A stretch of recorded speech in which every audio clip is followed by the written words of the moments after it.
بقيت من خشية الله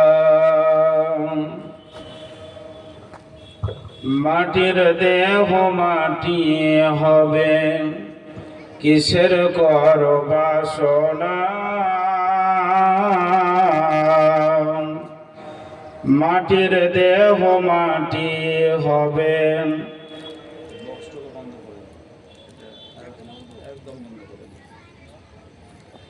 কিসের কর বাসনা হায়রে এ দুনিয়ায় আশা মিটল না হায়রে এ দুনিয়ায় আশা মিটল না মাটির দেহ মাটি হবে কিসের কর বাসনা হায়রে এ দুনিয়ায় আশা মিটল না হায়রে এ দুনিয়ায় আশা মিটল না কত জন এসেছিল এই দুনিয়া পরে একা একা চলে গেল সব কিছু ফেলে কত জন এসেছিল এই দুনিয়া পরে একা একা চলে গেল সব কিছু ফেলে আসলে তো সবই ফাঁকা কবর হবে ঠিকানা হায়রে এ দুনিয়ায় আশা মিটল না হায়রে এ দুনিয়ায় আশা মিটল না মাটির দেহ মাটি হবে কিসের কর বাসনা হায়রে এ দুনিয়ায় আশা মিটল না হায়রে এ দুনিয়ায় আশা মিটল না কত সাধের বদলাম বাসাম সাধের বালু চরে সে ঘর আমার উড়িয়ে নিল সর্বনাশ ঝড়ে কত সাধের বদলাম বাসাম সাধের বালু চরে সে ঘর আমার উড়িয়ে নিল সর্বনাশ ঝড়ে আমি সন্ধ্যাবেলায় কান্দি একা আমি সন্ধ্যাবেলায় কান্দি একা বুকে লয়ে বেদনা হায়রে এ দুনিয়ায় আশা মিটল না হায়রে এ দুনিয়ায় আশা মিটল না মাটির দেহ মাটি হবে কিসের কর বাসনা হায়রে এ দুনিয়ায় আশা মিটল না হায়রে এ দুনিয়ায় আশা মিটল না রাজা বাদশাহ মের ফকির ঘোর দেশ বে নেই কোনো বিভেদ আজ সে রাজা কাল সে ফকির ঘোর দেশ বিদেশ রাজা বাদশাহ মের ফকির নেই কোনো বিভেদ আজ রাজা কাল সে ফকির ঘোর দেশ বিদেশ সোনা দানা বালা খানা কিছুই সঙ্গে যাবে না হায়রে এ দুনিয়ায় আশা মিটল না হায়রে এ দুনিয়ায় আশা মিটল না মাটির দেহ মাটি হবে, কিসের কর বাসনা। হায়রে এ দুনিয়ায় আশা মিটল না, হায়রে এ দুনিয়ায় আশা মিটল না। শ্রদ্ধেয়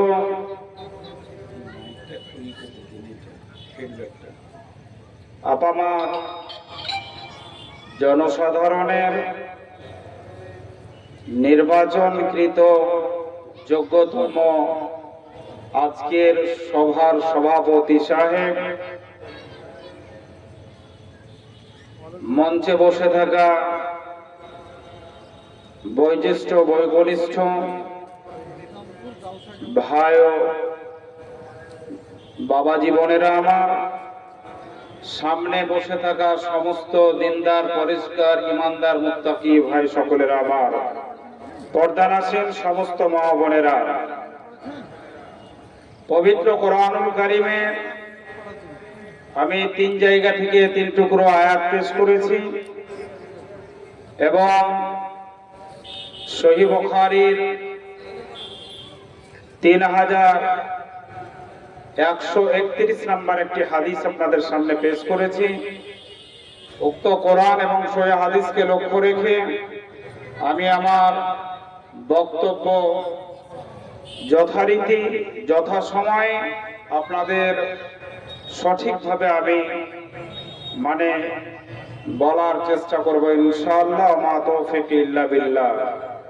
প্রথমে আমি বলে নিই, বক্তা বক্তব্য রাখছে এই সোজা, আর আপনারা বসে আছেন ওই সোজা, কি ব্যাপার আমি কিছু বুঝতে পারছি না।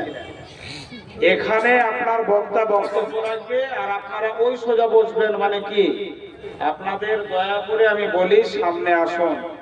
আমি তো আপনাদেরকে বক্তব্য শোনার জন্য আমি এসেছি। এখানকার যে মানুষগুলো আছেন আপনাদের সকলকে আমি বলি উঠে আপনারা সামনে আসুন।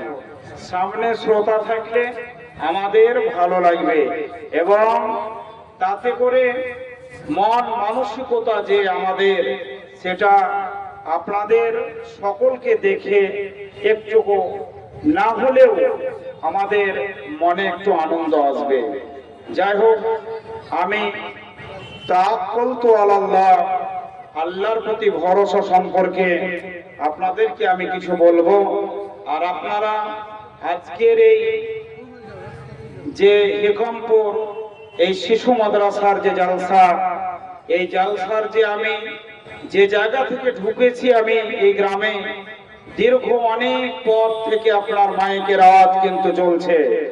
আশা করি এই গ্রামের মানুষ, আমি আপনাদের কাছে নতুন, যার ফলে আপনাদের সকলকে আমি বলবো যে আপনারা মন প্রাণ দিয়ে এই মাদ্রাসাকে আন্তরিকতার সঙ্গে সহযোগিতার সাথে সাথে আপনারা এনাদের যে আশা উদ্দেশ্য সেটি আপনারা পূরণ করবেন ইনশাআল্লাহ। আমি তাওয়াক্কালতু আলাল্লাহ, আল্লাহর প্রতি ভরসা আজকে মানুষের নেই। অনেক মানুষের আল্লাহর প্রতি ভরসা উঠে গেছে, যার ফলে এখানে ওখানে আমরা আল্লাহকে ছেড়ে দিয়ে আল্লাহ বিহীন, আল্লাহকে আমরা মানি না বললে চলে। আর এই মানুষের মন মানসিকতা একদম অন্যরকম হয়ে গেছে। সালাত থেকে শুরু করে আপনার দিনই যে ইসলামিক স্তম্ভ থেকে শুরু করে চারিদিক থেকে মানুষের আল্লাহর প্রতি ভরসা এই উঠে গেছে। আমি 2টি আয়াত নিয়ে আপনাদের সামনে আমি বলবো। একটি আয়াত হচ্ছে আল্লাযীনা সাবারু ওয়া আলা রাব্বিহিম ইয়াতাওয়াক্কালুন। وقال الله تعالى بسم الله الرحمن الرحيم الذين آمنوا وعلى ربهم يتوكلون। এই 2টি আয়াত নিয়ে আপনাদেরকে আমি আমার বক্তব্য এই 2টি আয়াতেই ফুটে তুলব। আজকে বর্তমানে আমরা সালাত সকলেই পড়ি, কিন্তু সালাতের মধ্যে আল্লাহর প্রতি ভরসা আমাদের শেষ। আজকে আমরা মাঠে ঘাটে রাস্তাঘাটে চলাফেরা করি, কিন্তু এখানেও তাওয়াক্কুল আল্লাহ আমরা তাওয়াক্কুল যে করব আল্লাহর প্রতি, সেটা থেকে আমরা কিন্তু মুখ ফিরিয়ে নিয়েছি, যাতে করে আজকে আমরা মানুষ হয়ে আল্লাহর দরবারে যে আমাদের চাওয়া সেটা কিন্তু আমরা পারছি না। কোরআনবিহীন, আমরা সালাতবিহীন, আমরা সিয়ামবিহীন নিজেদের জীবন অতিবাহিত করছি। আল্লাহ পাক রব্বুল আলামিন সূরা আনফালের মধ্যে বলছেন, ইন্নামাল মুমিনুনা আল্লাযীনা ইযা যুকিরাল্লাহ ওয়াজিলাত কুলুবুহুম ওয়া ইযা তুলিয়াত আলাইহিম যাদাতুহুম ঈমানাও ওয়া আলা রাব্বিহিম ইয়াতাওয়াক্কালুন। মুমিন তো তারাই যারা আল্লাহর বাণী শুনবে, আর আল্লাহর বাণী শোনাতে তাদের অন্তরটা কেঁপে উঠবে, আর অন্তরটা কেঁপে ওঠার পরে ওই আল্লাহর বাণী যখন পড়বে তখন তাদের ঈমান বৃদ্ধি পাবে, আর ওই ঈমান বৃদ্ধি পাওয়ার সাথে সাথে ওরা আল্লাহর প্রতি ভরসা করবে। এই সমস্ত মানুষকে বলা হয়েছে এরাই তাওয়াক্কালতু আলাল্লাহ। আল্লাহ তাআলা বলছেন, আল্লাযীনা আমানু ওয়া আলা রাব্বিহিম ইয়াতাওয়াক্কালুন, ওরাই আল্লাহর প্রতি ভরসা রাখে যারা ঈমান আনে আর দুনিয়ার বুকে ধৈর্য ধারণ করে। আল্লাযীনা সাবারু ওয়া আলা রাব্বিহিম ইয়াতাওয়াক্কালুন, যারা দুনিয়ার বুকে সবর ধৈর্য ধারণ করেছে এরাই আল্লাহর প্রতি ভরসা করে। আজকে পৃথিবীতে মানুষের ভরসা উঠে গেছে, আল্লাহর প্রতি ভরসা তাদের উঠে গেছে। বিভিন্ন কাজে মানুষ দৌড়াদৌড়ি আর সালাতবিহীন তাদের চলাফেরা করতে করতে জীবনটা অতিবাহিত করে দিয়েছে। আজকে 40 বছরে পৌঁছে গেছে, কাউরির বা 30 বছর হয়ে গেছে, কাউরির আপনার 50 বছর হয়ে গেছে। এদের সালাতটা আপনার কোথায় দাঁড়িয়ে গিয়েছে? এই মাদ্রাসার একজন শিশু বাচ্চা ছেলে একটি কোরআনের আয়াত কিছুক্ষণ আগে বললেন, এবং এই কোরআনের আয়াতটি আপনার উতলু মা উহিয়া ইলাইকা মিনাল কিতাব ওয়া আকিমিস সালাত, এই আয়াতটার কত তাৎপর্য আল্লাহ তাআলা বলছেন। এই পৃথিবীতে যারা সালাত কায়েম করবে, এই সালাত যারা কায়েম করতে থাকবে, 5 ওয়াক্ত সালাত যারা আদায় করবে, ওই ব্যক্তিদের জন্য প্রোটেকশন। এই পৃথিবীতে যত বড় ধরনের নেতা মন্ত্রী আরো যারা এমএলএ এমপি আছে, এরা যে লাল বাতি গাড়িটা নিয়ে চলাফেরা করে, এদের সঙ্গে আরো দেখবেন 4-5টি গাড়ি ভ্রমণ করে, তার মানে তার সিকিউরিটি তারা নিয়েছে। কেউ বা এজেন্ট, কেউ বা ওই ক্যাটাগরি, এই রকম ভাবে উন্নত মানের সিকিউরিটি নিয়েছে। আল্লাহ তাআলা বলছেন, ইন্নাস সালাতা তানহা আনিল ফাহশাই ওয়াল মুনকার, নিশ্চয় সালাত যারা পড়বে এদেরকে প্রোটেকশন আমি আল্লাহ তাআলা দেব। এরা মসজিদ থেকে বেরোবে, আর বেরানোর পরে তারা মদের আড্ডাতে যাবে না, তারা জুয়ার আড্ডাতে যাবে না, তাদের মুখ থেকে পরনিন্দা পরচর্চা গীবত এই কথাগুলো বের হবে না। এরা যখন কোন ফয়সালা করবে, এই ফয়সালাটা তাদের সুন্দর হবে, একবার হক বিচার করতে থাকবে। এদেরকেই বলা হয় প্রচক্ত সালাতের মুমিন বা মুসল্লি। আর এই মুসল্লি বলার কারণে এদেরকে আল্লাহ তাআলা সঠিক প্রোটেকশন দেবে। এই পৃথিবীতে আপনার অনেক ভাইরা আছেন যাদের ছেলে মেয়ে বড়, এরা সালাত পড়ান না ছেলে মেয়েদেরকে। আপনি জেনে রাখুন, আপনাদেরকে আমি বলছি, আজকে আমি বক্তব্য দিতে এসেছি বিশেষ করে আমার ভাই আপনাদের হেড মাওলানা এই বাইতুল্লাহ ভাই সাহেব আমাকে দাওয়াত দিয়েছেন। তবে কয়েকটা জিনিস আপনাদেরকে বলে যায়, আপনার ছেলেটা 12-14 বছরের ছেলে, একে আপনি সালাত পড়ার জন্য বলেন না। আপনার ছেলেটাকে কেউ যদি মারে, ওর জন্য আপনি তার সঙ্গে মারপিট করবেন, ঝগড়া করবেন। বড় আশ্চর্যের বিষয়, ওই ব্যক্তি যখন তার ছেলে মেয়েকে কেউ যদি মেরে দেয়, তাহলে তার সঙ্গে ঝগড়া ফাসাদ করবে। কিন্তু ওর ছেলেটা যখন মারা যাবে, আল্লাহ পাক রব্বুল আলামিন বলছেন, হে পৃথিবীর বান্দা বান্দীরা, তোরা এবার কবরে চলে যা, আর কবরের মাটিটাকে সরিয়ে ওই বাঁশটাকে তুলে দেখ একবার, তোর ছেলের কিরকম আযাব চলছে। যারা আজকে ছেলেকে ভালোবাসছেন, যারা সালাতবিহীন ছেলে যাদের চলছে, এই ছেলেরা যখন মৃত্যুবরণ করবে, যেমন গ্রামের কোন লোক মেরেছিল, ওর সঙ্গে ঝগড়া করেছেন, সেরকম কবরের বাঁশটা তুলে দেখবেন একবার যে কোন ফেরেশতা এসে আমার ছেলেকে মারছে। আপনার ছেলেকে যখন মারবে হাদিদিল্লাহু দুরিবা বিহা জাবালুন লাসওয়ারা তুরাবান, এমন ভাবে ফেরেশতা আপনার ওই ছেলেকে বা আপনাকে যারাই আপনার মানে এই দুনিয়াতে সব কিছু পাওয়ার পরে আপনার মানতে পারেনি, এদেরকে আপনার ওই লোহা জাতীয় একটা মানে হাতুড়ি দ্বারা আপনার কবরে তাদেরকে আঘাত করতে থাকবে।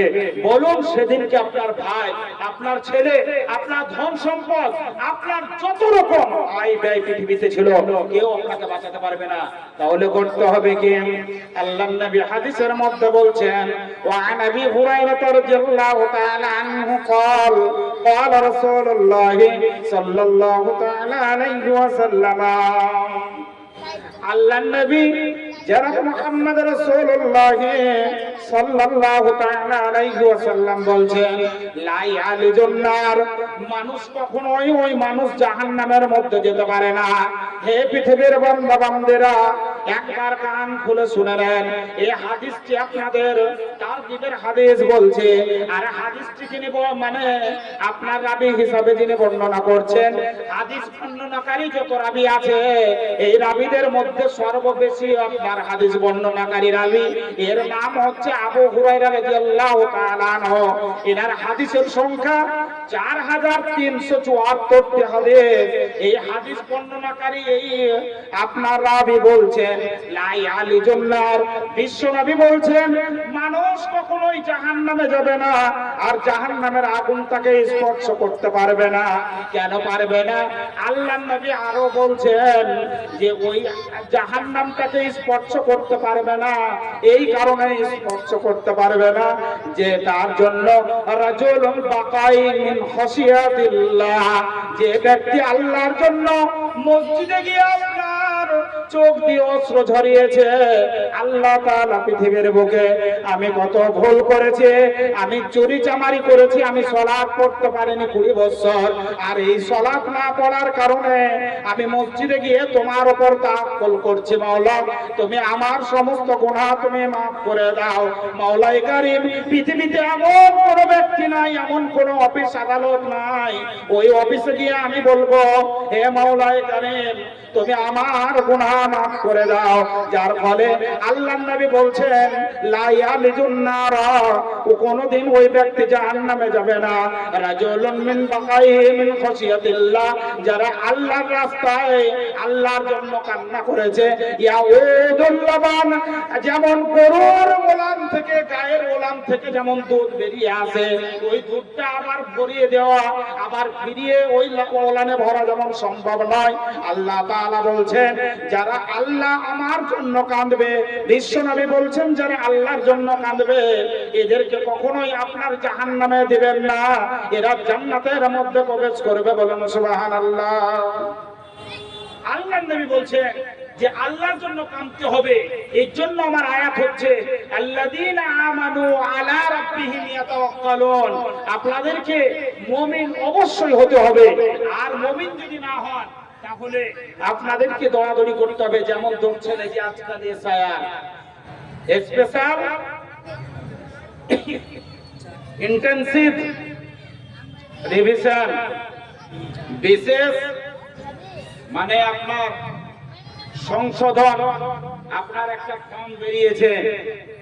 এই ফর্মটা আমি শুনছিলাম নাকি যে ফর্মটার কোন জায়গায় মানে ভুল করলে হবে না, এবং কোনো ভাবে পূরণ করতে হবে। মানুষ আজকে এনআরসি থেকে শুরু করে এনপিআর, সিএএ, তারপরে এসআইআর, এই এসআইআরটা বলছে 2002 সালে না 3 সালে হয়েছিল। তথ্য বলছে এই এসআইআর কোনোদিন এরকম হয়নি। হয়েছিল জনগণনা যেটা করার জন্য, এটার জন্য হয়েছিল শুধুমাত্র একটা ফর্ম, আর ওই ফর্মে যারা মারা গেছে তারা বাদ, যারা অ্যাড্রেস চেঞ্জ করেছে তারা বাদ, এবং ওই ফর্মের সঙ্গে কোনো ডকুমেন্টস ছিল না, এভিডেন্স বলছে 2002 এর। আর আপনাদের এই এসআইআরে 11খানা ডকুমেন্টসের কথা বলেছে, আমি ওসব বলছি না, আপনারা নিজ নিজ এলাকায় সেটা সঠিকভাবে দেখবেন, মেম্বার প্রধান আছে। আমি বলতে চাইছি কি, তাওয়াক্কুল আমরা করব কার প্রতি? আল্লাহর প্রতি করব। কেমন ভাবে? এসআইআর ফর্মে একটা যদি ভুল হয়, তাহলে আমাদেরকে ডিটেনশন ক্যাম্প দিবে, আর আল্লাহ পাক রব্বুল আলামিনের ওই 5 ওয়াক্ত সালাতের মধ্যে কত ভুল করছে, এর জন্য কোন ডিটেনশন ক্যাম্প দিবে বলো? কোন ডিটেনশন ক্যাম্প দিবে?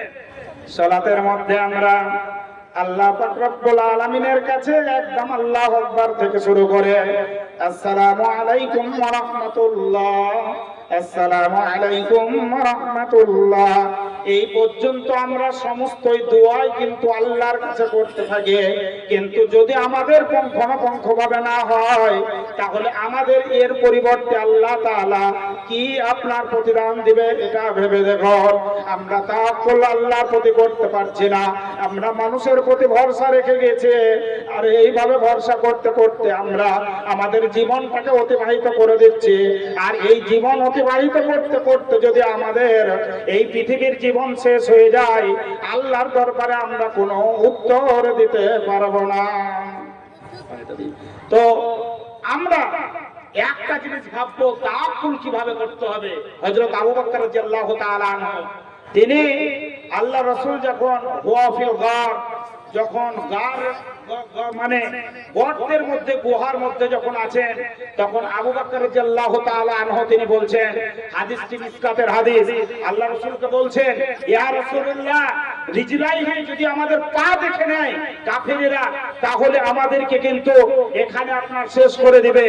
তখন আল্লাহ রাসূল বলছেন, বদনন্ত আবু বকর, হে আবু বকর তুমি শোনো, ইসনাইনে আমরা দুইজন আছি এটা কখনোই ভেবে নেও না। আল্লাহু সালিসুহুমা, আমরা তিনজন আছি এটা তোমাকে ভাবতে হবে। কারণ আমি তাওয়াক্কুল ভরসা করি আল্লাহর প্রতি।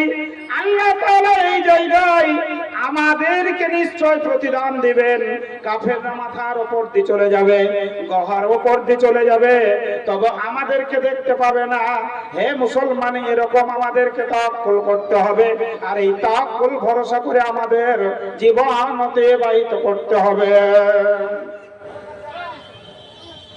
এইভাবে আমরা যদি আল্লাহর প্রতি তাওয়াক্কুল ভরসা না করি, তাহলে কিন্তু জেনে রাখবেন আমাদের ছেলে মেয়ে, আমরা নিজে এবং আমাদের যে জেনারেশন আছে, এই জেনারেশন কিন্তু আমাদের শেষ হবে, এতে সন্দেহের কোনো অবকাশ নেই।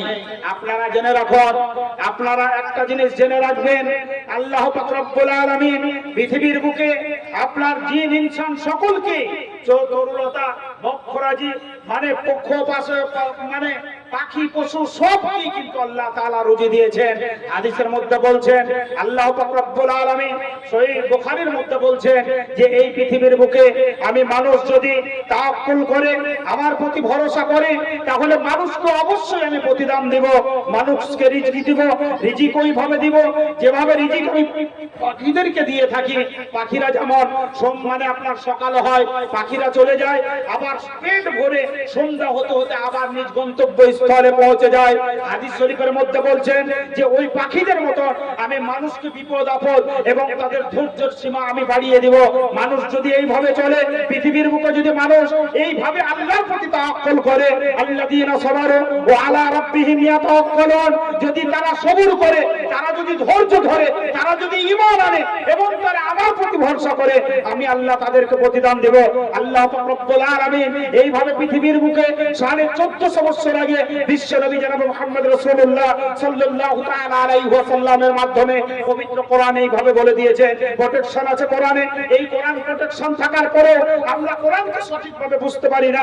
আমরা মুসলমান হতভাগা। আজকে আমরা চাইবো কোথায়? আজকে লাঞ্ছিত, নির্যাতিত এবং আমাদের ছেলে মেয়ে তারাও তো হচ্ছে।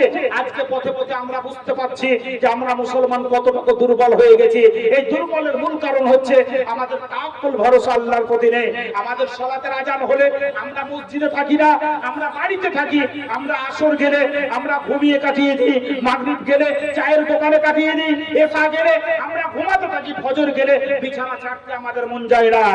ফজরের যখন সালাতের রক্ত হয়, তখন শয়তান আপনার কানে কানে আরো কিছু বলতে থাকে এবং শেষ পর্যন্ত মুখে পেশাব করে চলে যায়। কিন্তু মুসলমান আমরা ফজরের সালাত আমরা আমরা করতে পারি না, আমরা আল্লাহর কাছে দোয়া করব। হাদিসের মধ্যে মুত্তাফাকুন আলাই হাদিসের মধ্যে আল্লাহর নবী জনাব মুহাম্মদ রাসূলুল্লাহ সাল্লাল্লাহু তাআলা আলাইহি ওয়াসাল্লাম বলছেন, রাজুলুন কলবুন মুআল্লাকুন ফিল মাসাজিদি, ওই ব্যক্তি আপনার ইমানদার, ওই ব্যক্তি আপনার ধৈর্যশীল, ওই ব্যক্তি আপনার সবরদার, যে জোহরের নামাজ পড়ে মসজিদ থেকে বেরিয়ে গেল আর আসরের নামাজের মধ্যে জন্য মসজিদে আবার আসার চিন্তা ভাবনা করতে থাকে। এর জন্য হাদিসের মধ্যে বলেছেন, রাজুলুন কলবুহু মুআল্লাকুন ফিল মাসাজিদি, ওর কালটা মসজিদের মধ্যে ঝুলতে থাকে আর আসরে বা আরাক ওয়াক্তে নামাজের জন্য আবার মসজিদে আসার চিন্তা ভাবনা করে। আমরা মুসলমান, আমাদের ঈমান এখন আমাদের মধ্যে নাই, আমরা যত রকম পাপাচার কাজ আছে এই কাজগুলো করি। আজকে আমি আপনাদের কাছে বলতে এলাম, আমি দীর্ঘ বীরভূম থেকে এসেছি, অতি দূর থেকে এসে আমি হিকমপুরের মানুষকে বলতে চাই, হে হিকমপুরের মানুষেরা, মা ও বোনেরা, আমার সামনে বসে থাকা সমস্ত পুরুষ ভাইদেরকে বলে আপনারা জীবনটা পরিবর্তন করুন। আল্লাহর দরবারে আল্লাহ তাআলা বলছেন, কোন ব্যক্তি যদি আমার প্রতি তাওয়াক্কুল না করে, ওরা যদি আমার প্রতি ভরসা না করে, হাসবুনাল্লাহ যদি আমার প্রতি যদি ভরসা না করে, তাহলে এখন পর্যন্ত যদি তারা একবার বলে, মসজিদে গিয়ে বলে, হে পরওয়ারদিগারে আলাম, হে আল্লাহ পাক রব্বুল আলামিন, আমি তোমার দরবারে হাত উত্তোলন করে দোয়া করছি মাওলা, ইয়া আইয়ুহাল্লাযীনা আমানু তুবু ইলাল্লাহি তাওবাতান নাসুহা, আমি অন্তর থেকে তোমার কাছে দোয়া করছি মাওলা, আমি তওবা করছি, তুমি আমার 20 বছরের যত গুনাহ আছে আমি তোমার প্রতি তাওয়াক্কুল করতে পারিনি, আমি মদের আড্ডাতে ছিলাম, আমি জুয়ার আড্ডাতে ছিলাম, আমি মানুষের কত অন্যায় করেছি, কোন মানুষের জমিকে আপনার আল কেটে নিয়েছি, কোন মানুষের পয়সা খেয়ে নিয়েছি। এই সমস্ত জিনিস বলে যদি আল্লাহর কাছে কাকুতি মিনতি করতে পারেন, তাহলে আল্লাহ পাক রব্বুল আলামিন আপনার গুনাহ মাফ করে দিবেন। অন্য হাদিসের মধ্যে আল্লাহ তাআলা বলছেন, 3 জন ব্যক্তির জন্য জাহান্নাম হারাম করে দেওয়া হয়, ওর মধ্যে একজন ব্যক্তি হচ্ছে যে আল্লাহর জন্য কাঁদে। আল্লাহর কাছে যখন আপনি কাঁদবেন, হে মাওলাই করিম, আমি তোমার প্রতি গুনাহ করেছি, তোমার পথ দেখানো পথ আমি অতিক্রম করতে পারিনি, আমি এতদিন পর্যন্ত চলেছি ভুল পথে, এই ভুল পথে চলার জন্য আমার 2 চোখ দিয়ে অশ্রু ঝরে এলো, মাওলা তুমি আমাকে ক্ষমা করে দাও। ইয়া আইয়ুহাল্লাযীনা আমানু তুবু ইলাল্লাহি তাওবাতান নাসুহা আসা রাব্বুকুম আন ইউকাফিরা আনকুম সাইয়্যাতিকুম, আল্লাহ তাআলা আশা করা যায় আপনার ওই তওবার কারণে আপনার গুনাহ মাফ করে দিবেন। নারে তাকবীর। আল্লাহ তাআলার দরবারে মানুষ যদি একবার তওবা করার উদ্দেশ্যে তাওয়াক্কুল ভরসা যদি করে, তাহলে অবশ্যই আল্লাহ তাআলা আপনাদের তওবা কবুল করবেন, এতে সন্দেহের কোনো অবকাশ নেই। শুধু তাই নয়, আল্লাহ তাআলা বলছেন, ফাতাবু আসলাহু ফাউলাইকা হুমুল মুমিনুন, যে ব্যক্তি তওবা করবে আর তওবা করার পরে ওই গুনাহটা যদি আর না করে, তাহলে ওই ব্যক্তিকে মুমিন বলে আল্লাহ তাআলা ঘোষণা দিয়েছেন। তাওয়াক্কুল ভরসা করতে হবে। এই তাওয়াক্কুল ভরসা বলতে গিয়ে সহিহ বুখারী হাদিস নাম্বার 3141 নম্বর একটি হাদিস আপনাদের আমি বলি। আপনাদের বিরক্ত লাগছে নাকি? ভালো লাগছে? শুনতে ভালো লাগছে তো? শুনুন, পেছনকার লোকগুলা কিন্তু রাস্তায় লোক যে ছেড়ে গুনছে, এদের গুনছে রাস্তায় লোক। হিকমপুর আমি এলাম প্রথম, আমার জীবনে প্রথম, কিন্তু একবার এসেছিলাম আমার ভাই বাইতুল্লাহ ভাইয়ের বাড়ি, আপনাদের মাদ্রাসার হেড মাওলানা, 1 যুগ আগে মনে হয়। তো যাই হোক, ভাইয়ের বিয়েতে এসেছিলাম, যাই হোক মনে পড়ে দিল। তো আপনাদেরকে আমি কিছু আজকে বলে যাব। আমি সুরের ঝংকার যতই যা কিছু বলেন না কেন, আমি কিন্তু কিছু উদ্দেশ্য করে এসেছি, আর এই উদ্দেশ্য হচ্ছে একটাই, যে আপনাদেরকে যদি কিছু নাই বলে যেতে পারবো, আমার এই বক্তব্য লাইনে বক্তব্য দিয়ে কোনো লাভ নেই। শুধু পয়সা পাবো আর মানুষকে বলবো আর চলে যাব, আর মানুষ যেমন ছিল তেমনি হয়ে যাবে। ঠিক ওই রকম যেরকম আপনার দল পুকুরে যদি ঢেলা মারা হয়, তাইলে দলটা সরে যায়, আবার একটু পরে আবার দেখতে পাওয়া যায় ঢেলটা কোথায় মেরেছিলাম খুঁজে পাই না। আপনাদেরকে আমি হাদিসটা শোনাচ্ছি, হাদিসটা শুনুন। কাদের জন্য শোনাবো? তাকুল ভরসা আল্লাহর প্রতি কত ছোট বাচ্চা ছেলে আপনার দেখুন কি বলছে আল্লাহর নবী জনাব মুহাম্মদ রাসূলুল্লাহ সাল্লাল্লাহু তাআলা আলাইহি ওয়াসাল্লাম তিনি বলছেন, আব্দুল্লাহ বিন আউফ রাদিয়াল্লাহু তাআলা আনহু তিনি আপনার বলছেন, আব্দুর রহমান ইবনে আউফ হাদিসটির মধ্যে রাবী তিনি প্রথম বর্ণনা করছেন, বাইনা আনা ওয়াকিফুন ফিস সাফ ইয়াউম বাদরিন ফানাদারতু আন ইয়ামিনি ওয়া আন শিমালিহি, বাইনা আনা ওয়াকিফুন ফিস সাফ ইয়াউম বাদরিন ফানাদারতু আন ইয়ামিনি ওয়া আন শিমালিহি। আল্লাহ রাসূল জনাব মুহাম্মদ রাসূলুল্লাহ সাল্লাল্লাহু তাআলা আলাইহি ওয়াসাল্লাম বলছেন, বদরের যুদ্ধে আব্দুর রহমান ইবনে আউফ তিনি বলছেন, আমি যখন আপনার কাতারে দাঁড়াবার জন্য যুদ্ধের প্রস্তুতি নিব আর ওই কাতারে দাঁড়ানোর জন্য আমি গিয়েছি, আর আমার চিন্তা ভাবনা ছিল আমার পাশে যারা দাঁড়াবে তারা যেন শক্তিশালী হয় এবং তাকতবান হয়, এই চিন্তা ভাবনা করে আব্দুর রহমান ইবনে আউফ তিনি আপনার চলে এসেছেন। এসে কি হলো এবারে শুনুন, খুব মজার একটা হাদিস, আর আপনার ছেলে মেয়েদেরকে বলবেন বাড়িতে গিয়ে, আর আপনারাও শিখে থাকুন হাদিসটা কি আপনার বলছে। দেখুন আব্দুর রহমান ইবনে আউফ তিনি কাতারে দাঁড়াচ্ছেন, নজর তো আন ইয়ামিনে, যখন তিনি ডান দিকে তাকাচ্ছেন তখন বাইনা আনা গোলামাইন মিন আনসার, দেখছে আনসারদের মধ্যে একজন যুবক কেবলই আপনার বালেগ হয়েছে, ওই যুবকটা ডান সাইডে দাঁড়িয়ে আছে।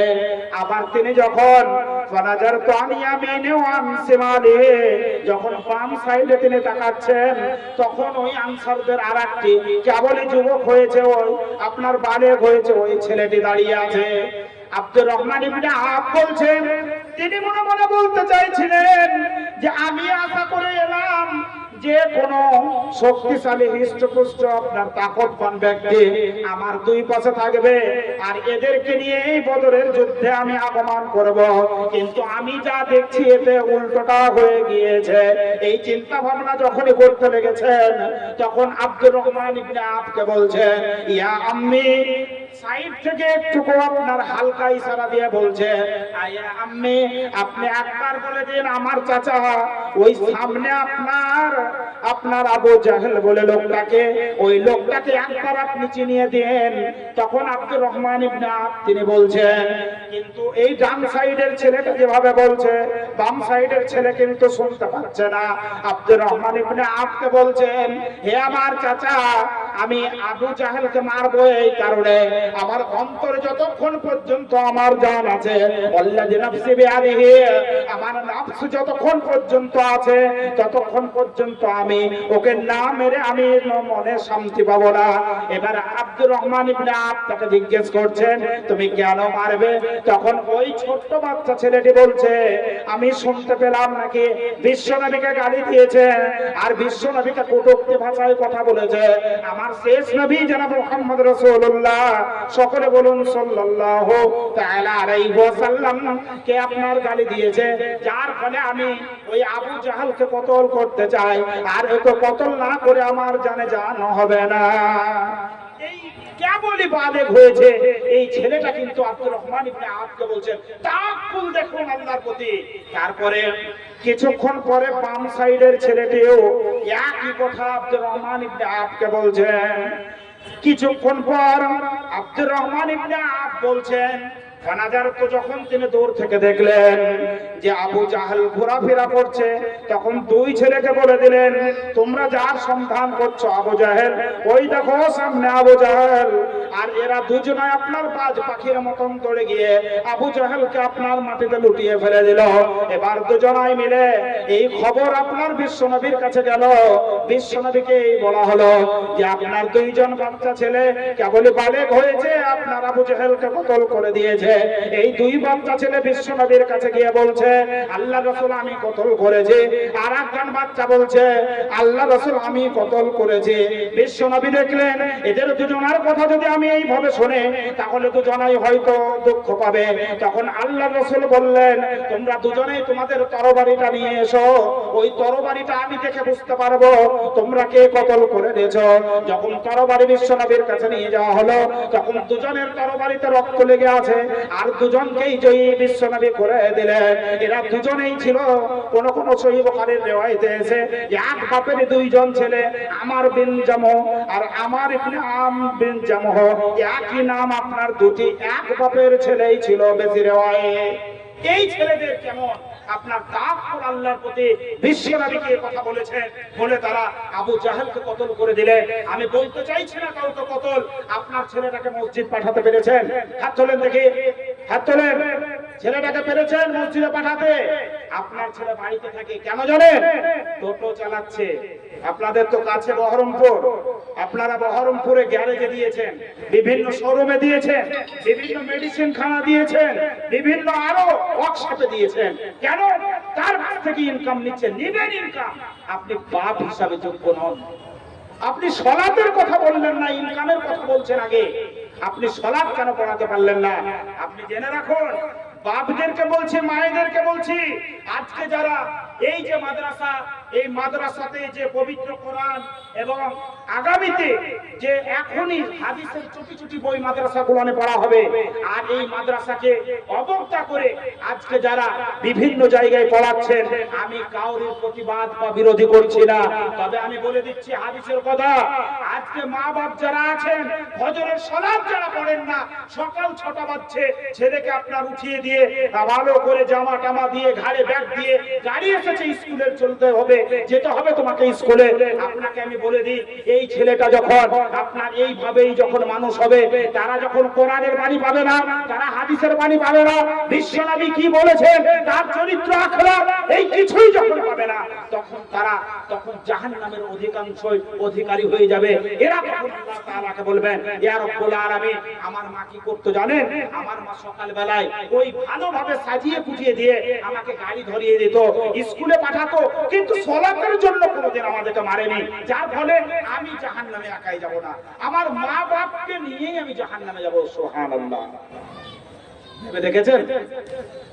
এই হুকুম করে এই যে মাদ্রাসা, এই মাদ্রাসা আপনাদের যে একটা চলছে, এটা গর্ব। এখন এই মাদ্রাসায় গর্ব, আর এই গর্বের সঙ্গে হেকমপুরবাসীকে আমি যে কথাটা আপনাকে দিব সেটা হচ্ছে তাওয়াক্কালতু আলাল্লাহ। আপনাদেরকে আল্লাহর প্রতি ভরসা করতে হবে। কখন?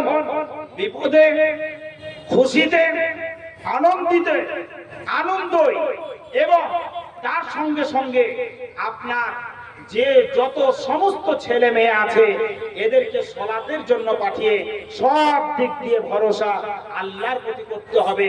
আপনার ধন সম্পদ সব শেষ হয়ে গেল, তাওয়াক্কালতু আলাল্লাহ। আপনার মানে বাড়িতে অশান্তি লেগেছে, আল্লাহর প্রতি ভরসা করে সেটাকে মেটার চেষ্টা করো। আপনাকে একটা কথা বলবো, যখন হযরত ইব্রাহিম আলাইহিস সালাতু ওয়াস সালাম ওনার স্ত্রী সারা আলাইহিস সালাতু ওয়াস সালামকে যখন রাস্তা দিয়ে নিয়ে যান, ওই কাফের যখন আপনার ধরেছিল, কেমন আল্লাহর প্রতি ভরসা, আল্লাহুম্মা ইন কুনতুম, তারা তখন বললেন আপনার হে পরওয়ারদিগার আলম, তোমাকে আমি আল্লাহ বলে স্বীকার করেছি এবং রাসূলিহি, আমি তোমার রাসূল ইব্রাহিমের প্রতি বিশ্বাস স্থাপন করেছি, এবং তার স্ত্রী বলে আমার ইজ্জত যেমন সংরক্ষণ হয়ে আছে, পর পুরুষের সামনে যেন প্রকাশ না হয়ে যায়। এই তাওয়াক্কুল করাতে আপনার কাফের বেহুশ হয়ে গিয়েছিল। শুনেছেন তো নাকি? শুনেছেন? তাহলে তাওয়াক্কুল করতে হবে আল্লাহর প্রতি। আল্লাহর প্রতি তাওয়াক্কুল না থাকলে আপনাদের জীবনটা আপনার মাটি হয়ে যাবে। সালাত, আমরা মসজিদে যাই, অনেকেই মসজিদে গিয়ে আমরা শুধুমাত্র সালাত পড়ে চলে আসি, কিন্তু সালাত পড়ার পরে আল্লাহর কাছে চাইলে আমাদেরকে আল্লাহ তাআলা সঠিক পূর্ণ করেন না। কেন করেন না? আমাদের সালাতের মধ্যে ত্রুটি থাকে। কেমন সালাত কেন ত্রুটি থাকে জানেন? আপনাদেরকে আমি বলি, সর্বপ্রথম আমরা উযু করি, উযু করার পরে যেই দোয়াটা পড়ি আশহাদু আল্লা ইলাহা ইল্লাল্লাহু ওয়াহদাহু লা শারীকা লাহু ওয়া আশহাদু আন্না মুহাম্মাদান আবদুহু ওয়া রাসূলুহু, এই দোয়াটা যখন পড়ে আল্লাহ তাআলা জান্নাতের 8টি দরজা আপনার খুলে দেন। এরপরে যখন মসজিদে আসে, মসজিদে আসার পরে আমরা সালাতের জন্য যখন দাঁড়িয়ে যাই, তখন দোয়ায়ে সানা বলে একটা দোয়া পড়ি। পড়েন নাকি? পড়েন। দোয়ায়ে সানার মানে কি এটা আপনাদের জানতে হবে। জানেন যদি একবার, তাহলে বলতে চাইবেন যে আমাদের গুনাহ আমরা কিভাবে আল্লাহর কাছে মাফ চাইছি আমরা নিজেরাও বুঝতে পারি না। আল্লাহুম্মা বাঈদ বাইনি ওয়া বাইনা খাতায়ায়া, আল্লাহর নবী হাদিসের মধ্যে বলছেন যে হে আল্লাহর নবী, হে আল্লাহ তাআলা, আমার তুমি দোয়াটা আপনার গুনাহটাকে এত দূরে সরিয়ে দাও যেরকম তোমার পূর্ব পশ্চিমের দূরত্ব যতটুকু অতটুকু দূরত্ব তুমি সরিয়ে দাও। এবং তারপরে বলি আমার তো গুনাহ অন্তর থেকে সরিয়ে দিলে, তাহলে এবার আল্লাহ তাআলা তুমি আমার অন্তরটাকে ধুয়ে দাও, আপনার অন্তরটাকে আপনার সাদা করে দিল, যেমন আপনার ময়লা কাপড় ধুলে সাদা হয়। তারপরে বিলমাই ওই অন্তরটাকে আপনার ওই কল্পটাকে পানি দিয়ে ধুয়ে দিল, ওয়াসাল যে এবং শীতল জাতীয় পানি দিয়ে ধুয়ে দিল, কলপার দিয়ে এবং বরফ জাতীয় পানি দিয়ে ধুয়ে আপনার পরিষ্কার করে দিল। তাহলে দোয়ায়ে সানার মধ্যে আমরা আল্লাহ তাআলার দরবারে বললাম আল্লাহু আকবার, আল্লাহুম্মা বাঈদ বাইনি ওয়া বাইনা খাতায়ায়া কামা বা'আদতা বাইনাল মাশরিকি ওয়াল মাগরিবি, হে আল্লাহ তুমি আমার গুনাহকে সরিয়ে দাও যেরকম পূর্ব পশ্চিমের দূরত্ব যত দূরে। এবং তারপরে বলি কামা ইউনাক্কাস সাওবুল আবিয়াদু মিনাদ দানা, তুমি আমার কলবটাকে ধুয়ে দাও। নাক্কাস সাওবুল, সাওব শব্দের অর্থ হচ্ছে আপনার কাপড়, আবিয়াদ মানে হচ্ছে সাদা। এই আমার কলবটাকে এমন করে ধুয়ে দাও, ওই ধুয়ে দিয়ে আপনার সাদা কাপড়ের মতন করে দাও, আর অন্তরটাকে শেষে আবার 3 বার ধুয়ে দাও। এইভাবে যদি আমরা দোয়ায়ে সানায় যদি অন্তরটাকে ধুয়ে নিই, তাহলে সূরা ফাতিহাতে এবার আমরা আসব। আমরা সূরা ফাতিহাতে এসে আমরা প্রথমেই বলবো বিসমিল্লাহির রহমানির রহিম, আলহামদুলিল্লাহি রাব্বিল আলামিন, সমস্ত প্রশংসা আল্লাহ তাআলার। আর রহমানির রহিম, তিনি রহমান এবং রহিম। মালিক ইয়াউমিদ্দিন, তিনি এই দুনিয়া এবং ইহকাল পরকালের তিনি মালিক। এবং ইয়্যাকা না'বুদু, আমরা তারই ইবাদত করি, ওয়া ইয়্যাকা নাস্তাইন, এবং যা কিছু হয় তার কাছে সাহায্য চাই। এই 4 আয়াত যখন বলে নিলেন, তখন আল্লাহর কত প্রশংসা আপনারা করে দিলেন। প্রশংসা কেমন করলাম? যেমন এই পৃথিবীতে একজন ব্যক্তি আপনার তার কাছে গিয়ে বললাম ভাই আপনি আমাকে 1000 টাকা ধার দেন, এই কথা বললে কিন্তু দিবে না। যদি আমি বলি ভাই আপনি জ্ঞানী মানুষ, আপনি খুব সুন্দর মানুষ, অমুক ব্যক্তির মেয়েটা অসুস্থ হয়েছিল, ওই অসুস্থর কালে তোমার কাছে 1000 চেয়েছিল, তুমি তাকে দিয়েছিলে, আজকে তোমার কাছে আমি এসেছি অসুবিধায় পড়ে, যার ফলে আল্লাহর দরবারে তুমি যদি আল্লাহর হস্তে আমাকে 1000 টাকা ধার দাও, তাহলে ওই ব্যক্তি ধার আপনাকে দিয়ে দিবে। অতএব আল্লাহর দরবারে যখন 4 আয়াত আপনি বারবার পড়ে নিলেন, আল্লাহ তাআলা বলছে বান্দা বল, বান্দা তুমি এবার বলো তুমি কি চাইছো বলো। তখন এবার আপনি বলবেন ইয়্যাকা না'বুদু ওয়া ইয়্যাকা নাস্তাইন, এরপরে বলবেন ইহদিনাস সিরাতাল মুস্তাকিম, আল্লাহ তুমি আমাকে সহজ সরল এবং সঠিক পথের তুমি সন্ধানটা দাও। এবং ওই সন্ধান পথ কি নেবেন এটাও আপনি কিন্তু বলতে পারবেন। সিরাতাল্লাযীনা আন'আমতা আলাইহিম, আল্লাহ ওই পথটা দাও আমাকে যে পথে তোমার মানে প্রথম নবী হযরত আদম আলাইহিস সালাতু ওয়াস সালাম থেকে বিশ্ব নবী জনাব মুহাম্মদ রাসূলুল্লাহ সাল্লাল্লাহু তাআলা আলাইহি ওয়াসাল্লাম এসেছেন, এই পথটা আমাকে দাও। আর পরে আপনি আবার নিষেধ করে দিবেন আল্লাহ তাআলাকে, আল্লাহ ওই পথ দিও না, গায়রিল মাগদুবি আলাইহিম ওয়ালাদ-দাল্লিন, আল্লাহ তুমি ওই পথ দিও না যেই পথে আপনার নমরুদ, যেই পথে ফেরাউন, যেই পথে সাজ্জাদ, যেই পথে হামান, এই পথ যেগুলো আছে এগুলো দিবে না। তাহলে সালাতের মধ্যে একটি দুয়ার একটি সূরার মধ্যে আপনি সমস্ত দোয়া আল্লাহর দরবারে করে নিলেন। নারে তাকবীর। আল্লাহর প্রতি তাওয়াক্কুল করলে পৃথিবীতে মানুষ আপনার কখনোই আপনার পেরেশান হবে না। আর মানুষ হ্যাঁ, পেরেশান হবে না। এই জন্য যে আপনার আল্লাহ বলছেন যে আমি পাখিদেরকে কোন রকম ব্যাংক ব্যালেন্স নাই, পাখিদের আছে নাকি ব্যাংক ব্যালেন্স আছে? আপনার আমার মতন 50,000 টাকা রাখ, মেয়েটা বড় হবে তারপরে বিয়ে দিব, সুদে যে টাকাটা বাড়বে ওটা বিয়েতে পড়িয়ে দিব, এরকম আছে পাখিদের? নেই। তো পাখিরা যখন সকালবেলায় কিচির মিচির করে চলে যায়, মানে কোন প্রান্তরে, সন্ধ্যা হলে তারা কিন্তু আপন জায়গায় ফিরে চলে আসে। তাদের পেটটা খালি থাকে না ভরা থাকে? বলুন বলুন, কথা বলুন, আপনারা ঘুমাচ্ছেন নাকি? পেটটা খালি থাকে না ভরা থাকে? ভরা থাকে।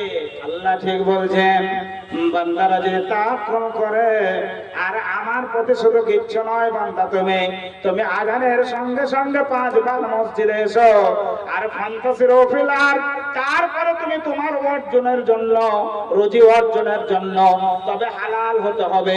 আজকে হালাল রুজির মধ্যে হারাম ভরে দিয়ে আল্লাহর দরবারে দোয়া করছে, মাওলা তুমি আমার জমিতে ধান যেন নষ্ট হয়ে না যায়, তুমি আমার সিসে সিসে ধান, আপনার থরে থরে ধান আপনার পরিপূর্ণ দিও। তারপরে দেখছো নষ্ট হয়ে গেছে ধান, তার মানে ওর নিজের মধ্যে একটু মানে আপনার কমি আছে, কারণ হালালের মধ্যে হারাম ভরে দিয়েছে, আর ভালো ধানের মধ্যে মাজরা ঢুকে গেছে। তো নিয়ত আপনার পরিষ্কার করতে হবে। আজকে এমন অবস্থা হয়ে যাচ্ছে যে বড় দুঃখের বিষয়, মাইকে বলছি যে শুনবে শোনো, দেখেন লাইভ হচ্ছে, মসজিদ মাদ্রাসায় যারা মানে জায়গা দিয়েছে, এই জায়গাগুলো আজকে ওর বাপ দিয়েছে, ওর বেটা বলছে আমরা শুনিনি, আমরা দিব না।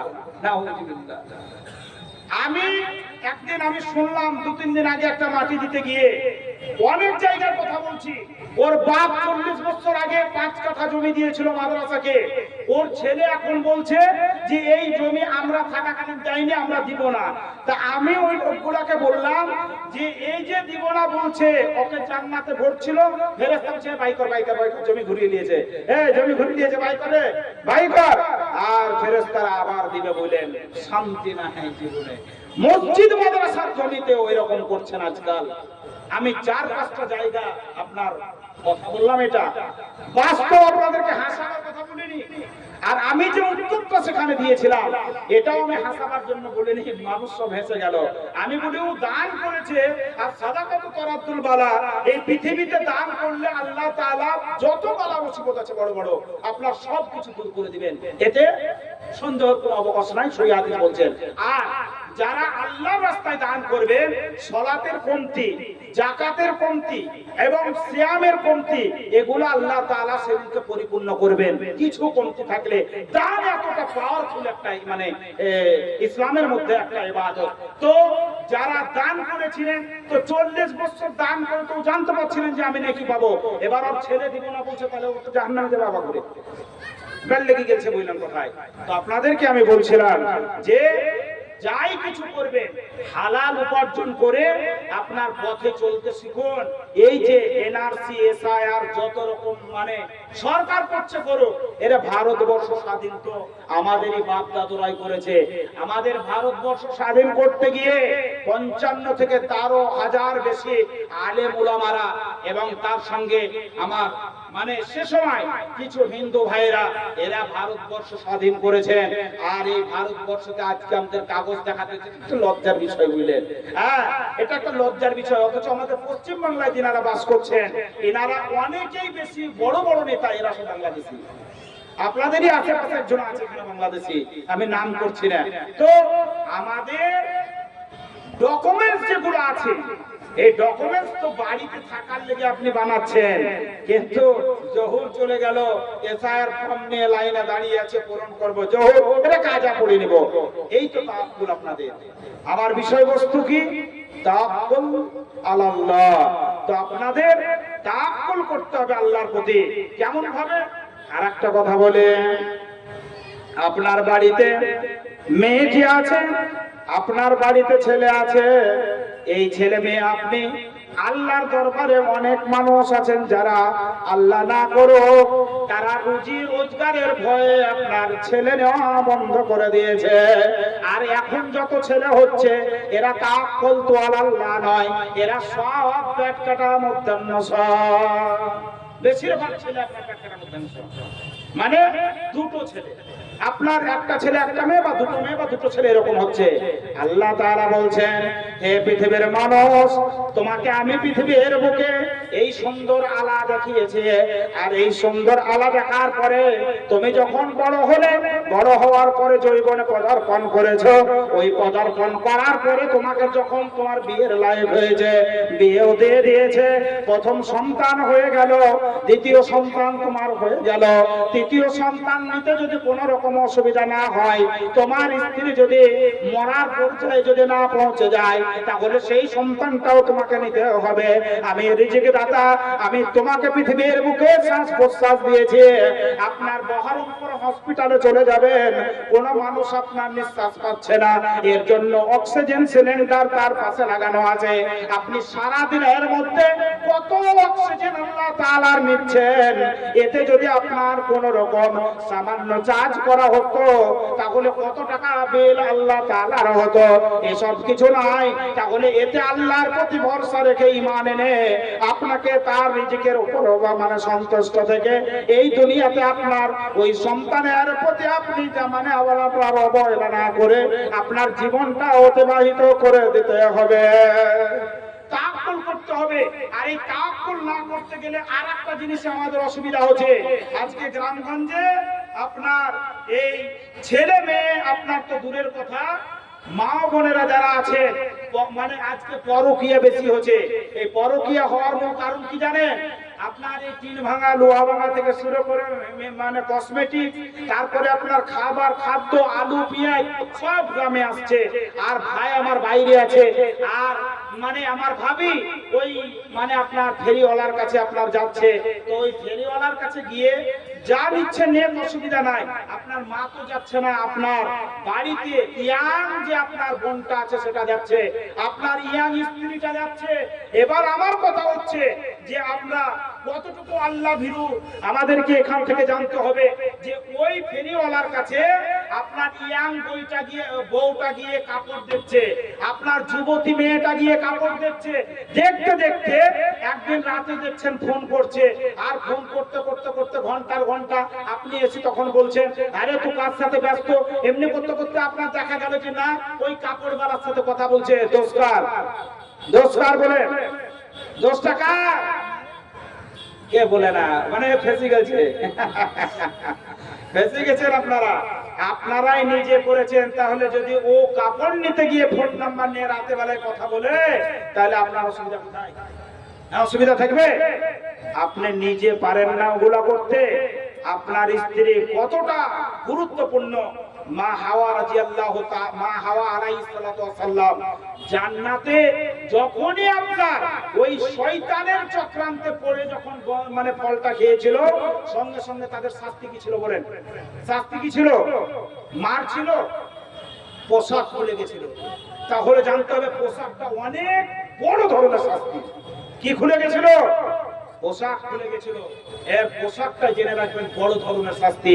আর আপনার স্ত্রী, আপনার মেয়ে, আপনার ভাবি কি করে ফেরিওয়ালার কাছে যেতে পারে? আপনি কি পুরুষ হিসাবে বলুন, আপনি পুরুষ হিসাবে নিজেকে পরিচয় দিতে পারবেন? আপনি কি করে তাআক্কুল আল্লাহর প্রতি রাখতে পারবেন? আল্লাহর প্রতি ভরসা কি করে হবে আপনার? আপনি আপনার স্ত্রীকে ছেড়ে দিয়েছেন আপনার ফেরিওয়ালার কাছে আপনার নিতে, আপনার মেয়েটা আপনার মানে স্কুল যাচ্ছে, কিছু বলতে পারছেন না, আপনার স্ত্রী ফোন করে বলছে, জানো তোমার মেয়ে ক্লাসে ফার্স্ট হয়েছে স্কুলে, আলহামদুলিল্লাহ। নামাজে কি হয়েছে? বলছে ঘুম থেকে উঠতে পারে না, পড়া নিয়ে সারা রাত ব্যস্ত, ঘুম থেকে উঠতে পারে না। এই সমস্ত মানুষ, ওই যে আগে হাদিসটা আমি বলেছি যে ওই ছেলে মেয়ে আপনার বলতে থাকবে, আল্লাহ তাআলা আমার মা এবং বাপ আমাকে কোনোদিন মারেনি, সালাতের জন্য আমাকে বলেনি। পাড়ায় যেরকম অন্য ছেলে মেয়েরা ছিল, ওই ছেলে মেয়েদের মতন আমিও কিন্তু চলাফেরা করেছি। আমি স্কুল গিয়েছি টাইমে, টিউশন গিয়েছি টাইমে, আমার টিউশনের পয়সা টাইমে দিয়েছে, কিন্তু 500 টাকা দিয়ে কোরআন পড়াতে কেউ দেয়নি। আপনার 200 টাকা দিয়ে কেউ আরবি পড়াতে কেউ মসজিদে পাঠায়নি, কোন রকম মৌলানা নিয়ে আপনার পড়ায়নি। এই সমস্ত কাজ আমার মা এবং বাপ করেনি। কারণ পৃথিবীর বুকে মাতা এবং পিতার সংযোজনে ওই যে সন্তান আপনার এলো, ওই সন্তান দুনিয়ার আলা দেখলো। এই আলা দেখতে দেখতে যখন বড় হলো, ওই লালন পালন কিন্তু ওই মাতা পিতার মধ্যে হয়। আর ওই মাতা পিতাকে আল্লাহ তাআলা সেদিনকে ওই ছেলে মেয়ের সঙ্গে তাদেরকে ওই জাহান্নামে দিয়ে দিবে। সেদিনকে কি করে যাবেন? আজকে আপনার স্নেহের ছেলে, আপনার আদরের ছেলে, আপনার আদরের মেয়ে আপনার বাড়িতে রয়েছে। আর এই বাড়িতে থাকাকালীন যদি আদর হয়, তাহলে স্বামী স্ত্রী আপনারাও বেঈমানি করেছেন। কারণ আল্লাহ তাআলা বলছেন, তোমরা যদি আমার উপর ভরসা করে যদি সালাত পড়ো, সিয়াম পালন করো, আরো যে ইসলামিক স্তম্ভ আছে ওইগুলা যদি পালন করতে থাকো, তাহলে জান্নাতে যে হুর আছে এই হুরের উপরে তোমার স্ত্রীকে মর্যাদা দেওয়া হবে। আর স্বামী স্ত্রী এই দুনিয়ায় নয়, ওই দুনিয়ায় জান্নাতেও থাকবে। সুবহানাল্লাহ বলুন। তাহলে আপনারা বেঈমানি করছেন আপনাদের স্ত্রীর সঙ্গে। আপনার স্ত্রী যে নামাজ পড়ে না, যার স্ত্রী বাড়িতে গিয়ে বলেন তো আমার সাথে বেঈমানি করছে, এক্ষুনি আপনার পায়ে লাগলে হাও মা করে কাঁদতে লাগে। আর আপনার স্ত্রীকে বলবেন যে জান্নাতে কি থাকতে ইচ্ছা আছে দুজনের, তাহলে আল্লাহর প্রতি ভরসা রেখে এই পৃথিবীর জীবন অতিবাহিত করতে হবে। নচেত আপনি জেনে রাখুন, এই পৃথিবীতেই আপনার স্বামী স্ত্রী থাকবে। স্ত্রী যদি সঠিক ইবাদত বন্দেগী করে, কেমন? যেমন আসিয়া আলাইহিস সালাতু ওয়াস সালাম, তিনি আল্লাহর কাছে বিশেষ প্রাধান্যযোগ্য। তিনি একটা জান্নাতে ঘর বানানোর জন্য তিনি বলেছেন, সূরা মারিয়ামের মধ্যে বলা হয়েছে যে তিনি কেমন স্ত্রী ছিলেন ফেরাউনের সঙ্গে, যে উনি জান্নাতে একটি ঘর নির্মাণের জন্য আল্লাহ তাআলাকে বলেছেন এবং ওই ঘর নির্মাণ করা আপনার হয়ে মানে আসিয়াকে দান করা হয়েছে। তাহলে আপনি যদি বলেন যে আমার স্ত্রী এরকম আসিয়ার মতন, আমি হচ্ছি ফেরাউনের মতন, বা আপনি যদি বলেন যে আমার স্ত্রী লূত আলাইহিস সালাতু ওয়াস সালামের জামানায় লূত আলাইহিস সালাতু ওয়াস সালাম গেছেন জান্নাতে, আর তার স্ত্রী হালাক হয়ে গেছেন। আর নবী নূহ আলাইহিস সালাতু ওয়াস সালাম উনি গেছেন জান্নাতে, ওনার স্ত্রী এবং 3 সন্তান সহ জাহান্নামে চলে গেছে। আপনারা কি পারেন না? এই ইতিহাস জানেন না? ইতিহাস কত নিবে? আজকে আপনি বর্তমানে 40-50 বছরের ইতিহাস নিয়ে আপনি আজকে মাথা ঘামাচ্ছেন, কিন্তু আপনি জেনে রাখুন, হাইয়া আলাস সালাহ, হাইয়া আলাল ফালাহ, মসজিদ থেকে আপনার ধ্বনি কিন্তু আপনার কানে ঢুকছে না। আপনি ইনকাম করতে গিয়ে ব্যবসা বাণিজ্য অনেক রকম বাড়িয়ে নিয়েছেন, কিন্তু আল্লাহর প্রতি ভরসা নেই। এই ইনকাম করতে করতে সালাত যদি আপনি না পড়তে পারেন, পৃথিবীতে গাদা গাদা টাকা হয়ে যাবে। তবে আপনি জেনে রাখুন, যখন মারা যাবেন তবে আপনার কোরআন হাদিস বলছে আপনি জাহান্নামের মধ্যে যাবেন, কিছুই হবে না, পরিত্রাণ কিছুই হবে না আপনার। তাহলে আজকালকার মানুষ আজ টাকা পয়সার দিকে মতে আছে, আর আপনার কাজা সালাত আবার বেশি পড়ে। আপনার যারা পড়ে তারা আবার কাজা পড়বে, আর যারা পড়ে না তারা পড়েও না। তাহলে আপনাদেরকে আমি একটা কথা বলি আজকে এখানে, যে আজকের পর থেকে আল্লাহর প্রতি ভরসা রেখে সালাত কে পড়বেন? হাত তোলেন দেখি, চলেন হাত তোলেন, পয়সা লাগবে না, হাত তোলেন। আর আপনারা হাত তুলেন না, কি ব্যাপার গো? আমি দেখছি হিকমপুর আপনার গ্রামে এসে যে সালাত আপনার পড়ছেন কতজন ব্যক্তি, আর কারা আপনার সালাতের দিকে আগ্রহী আছেন, এই সব জিনিস কিন্তু আমি একটু দেখতে চাইছি। কিন্তু আমি বলতে চাইছিলাম, আল্লাযীনা আমানু আলা রাব্বিহিম ইয়াতাওয়াক্কালুন, যারা ঈমানদার তারা আল্লাহর প্রতি ভরসা রাখে। আর যারা ঈমানদার তাদের সামনে যদি কোরআন পড়া হয়, তাহলে ওই কোরআনের ধ্বনি যখন তার কানে আসে, তখন তার অন্তরটা আপনার কেঁপে ওঠে। শুধু অন্তর কেঁপে ওঠে না, ওই কোরআনের ধ্বনিতে তার ঈমান বৃদ্ধি হয়। আমাদের মধ্যে অনেক মানুষ আছেন যারা কোরআন শিক্ষা এখন পর্যন্ত জানেন না, আর এই কোরআন শিক্ষার জন্য কোনো ব্যবস্থাও নিতে পারেন না। কোরআন শিক্ষা আমাদের মধ্যে অনেকের নাই। আর কোরআন আবার পড়ি তা আগেকার যুগের পড়ি। তো আপনাদের আমি বলবো, ছেলে মেয়েদেরকে এই যে মাদ্রাসা, এই মাদ্রাসায় সঠিকভাবে কোরআন কালামুল্লাহ তেলাওয়াত করার আপনি জন্য এই মাদ্রাসায় আপনি দিবেন। আর যারা আছে তাদের মুখ থেকে কোরআন শুনবে। এই যে মাদ্রাসার ছেলেরা বক্তব্য রাখছে, পরের ছেলে মানে স্কুল লেভেলে যদি ধরা যায় তাহলে 4-5 9-10 বছর বয়স হবে। হ্যাঁ, তো ওই 10 বছরের ছেলেটা বক্তব্য রাখছে এখানে। আপনার জামানায় তো এরকম পারেননি, তাহলে কাউরির তো ছেলে এটা, তো তার ছেলে যদি এরকম বক্তব্য রাখতে পারে তাহলে আপনার ছেলে কেন রাখতে পারবে না? আপনি আল্লাহর প্রতি ভরসা করুন। আপনার ছেলে যে আজকে মারামারি, হানাহানি, কাটাকাটি সমস্ত জায়গায় করছে, মানে পরের মেয়েদেরকে আপনার উত্তপ্ত করছে, এই ছেলেদেরকে মাদ্রাসায় আনুন, মেয়েদেরকে মাদ্রাসায় আনুন। এরা মাদ্রাসায় পড়বে, স্কুলে পড়বে, এরা চাকরি করবে, এরা ডাক্তার হবে, এরা ইঞ্জিনিয়ার হবে। বড় দুঃখের বিষয়, কিছুদিন আগে কলেজের যে একটা মানে উচ্চ পদের অধিকারী আপনার নির্বাচন করা হলো, এতে আপনার একটা মুসলিম নাই। বর্তমানে ওবিসি আমাদের শেষ করে দিয়েছে। পিআইবির তরফ থেকে আপনার ওবিসির জন্য অনেক মিটিং মিছিল হচ্ছে। আজকে 8 তারিখ আগামীকাল রামপুরহাট অনুষ্ঠান ভবনেও পিআইবির তরফ থেকে ওবিসির জন্য ওখানে আপনার মানে এই আপনার একটা ধর্ণা মিছিল আছে। তার মানে এই দেখেন WBBME এর ফুল ফর্ম হচ্ছে West Bengal board of Madrasa education. এর যে যত দায়িত্বপ্রাপ্ত লোকগুলো আছে এর মধ্যে একটা মুসলিম নাই। আবার যদি মুসলিম থাকে তো দূরবীন নিয়ে খুঁজে বেড়াতে হবে আপনাকে। মুসলিম আপনার ওবিসিতে আপনার মানে লাঞ্ছিত, আপনার মুসলিম আপনার কলেজের যে সমস্ত জায়গায় আপনার বড় উচ্চ পদ সেই জায়গা থেকে লাঞ্ছিত। আজকে মুসলিম আপনার মাদ্রাসা বোর্ড যেটাকে বলা হয় সেখান থেকেও মুসলিম লাঞ্ছিত। এই সমস্ত জিনিস হচ্ছে কেন? আমরা শিক্ষিত আমাদের মধ্যে নাই, আমাদের মধ্যে শিক্ষিত আছে কিন্তু আমাদের মধ্যে একতা নাই। আল্লাহ তাআলা এর জন্য বলছেন, ওয়াতাসিমু বিহাবলিল্লাহি জামিআ ওয়ালা তাফাররাকু ওয়াজকুরু নি'মাতাল্লাহি আলাইকুম।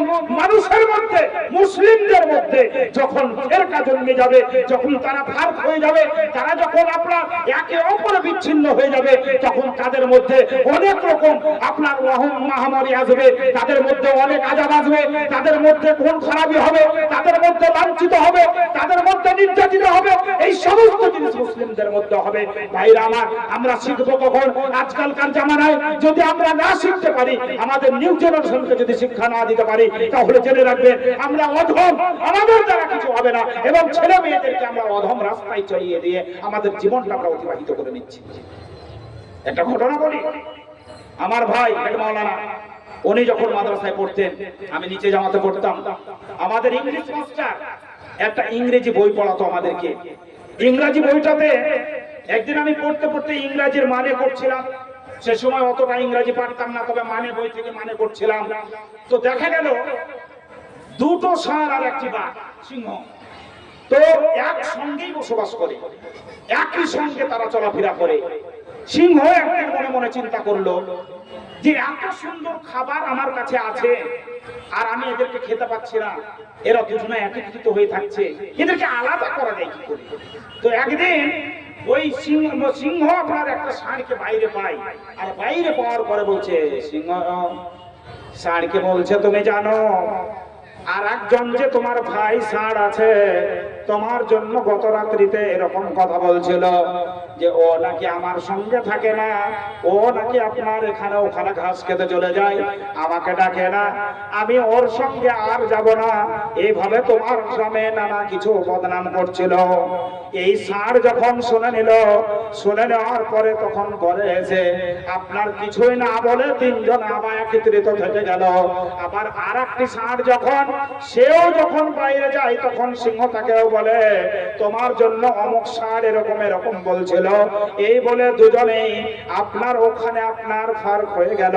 আপনার একজন একদিকে গেল, আর একজন আর একদিকে গেল। সিংহ একা পেয়ে একটাকে আবার খেলো প্রথমে, আর দ্বিতীয় জনকে আবার অন্যদিন আবার তাকে খেয়ে নিল। তার মানে তাদের একতাটাকে সেখানে চুরমার করে ভেঙে দিয়ে দিল। আমরা মুসলমান আজকে শুধু ওবিসি নয়, আগামীকাল দেখবেন আবার কিছুতে পিছিয়ে যাবেন, আপনাদেরকে বঞ্চিত করবে। আমি বলতে চাইছি না কে বঞ্চিত বঞ্চিত করছে। কেন করছে? আপনারা নিজেরাই নিজেদের যদি আপনারা চিন্তা ভাবনা করতে পারেন, আল্লাহর প্রতি যদি তাওয়াক্কুল করতে পারেন, হে আল্লাহ পাক রব্বুল আলামিন, তোমার দরবারে আমি দোয়া করছি মাওলা, এই পৃথিবীর জীবন যতটুকু আমার আছে তুমি আমার জন্য রেখেছো, আমার হায়া রেখেছো। আমি তোমার দরবারে দোয়া করছি, এই দোয়াটা হবে এরকম আপনারা করতে থাকবেন। আল্লাহুম্মা ফুজনা মিন কুল্লি বালাইদ দুনিয়া ওয়া আযাবিল আখিরাহ। আল্লাহর দরবারে এই দোয়া করবেন যে তোমার দরবারে আমি দোয়া করছি মাওলায়ে কারীম, তুমি আমার বিপদ আপদ থেকে মুক্তি দাও আমাকে, এবং তুমি বিপদ আপদ শুধু নয়, আমার ছেলে মেয়েকে তুমি বিপদ আপদ থেকে মুক্তি দাও, তাদেরকে সংরক্ষণ করো, এবং পরকালে যখন মৃত্যুবরণ করে যাব আল্লাহর দরবারে ওই কবর থেকে তুমি আমাকে নাজাত দিয়ে দিবে। এই দোয়া করে পৃথিবীর বুকে চলতে হবে। আর চলার মাধ্যমে আপনি জেনারেল শিক্ষা শিখাবেন এবং আরবি শিক্ষাও শিখাবেন। এতে আপনার আরবি যদি শিখে নেয়, বিশ্বনবীর চরিত্র সম্পর্কে আপনার ছেলে জানতে পারবে। আপনার মেয়েকে যদি হযরত আয়েশা রাদিয়াল্লাহু তাআলা আনহার যদি চরিত্র বলতে বলেন, তার জীবনী যদি পড়তে বলেন, ওই জীবনী যখন সে শুনবে তখন তার জীবনী পড়ে আপনার মেয়ে বুঝতে পারবে যে আয়েশা রাদিয়াল্লাহু তাআলা আনহা তিনি কেমন ছিলেন এবং কেমন তার ব্যবহার ছিল, কেমন তিনি হাদিস বর্ণনা করেছেন। মহিলাদের মধ্যে হাদিস বর্ণনাকারী মহিলা সাহাবীর মধ্যে আয়েশা রাদিয়াল্লাহু তাআলা আনহার সবচেয়ে বেশি হাদিস সংখ্যা হচ্ছে 2210, 2210। এই 2210টি হাদিস যখন লিখেছে, আপনার মেয়েটাকে একটা ছোটি বই বাড়িতে নিয়ে দেন। এ আমার মেয়ে, তুমি তো কলেজ ইউনিভার্সিটি করছো, তুমি কোরআন জানো এবং তুমি হাদিসের বাণী পড়তে পারো না, তাহলে তোমার সময় নেই। রাত্রে যখন ঘুমাবে তখন তুমি আল্লাহর প্রতি ভরসা রেখে তুমি এই বইটা একবার পড়ে নেবে, আর এই বইটা পড়তে পড়তে তুমি এটা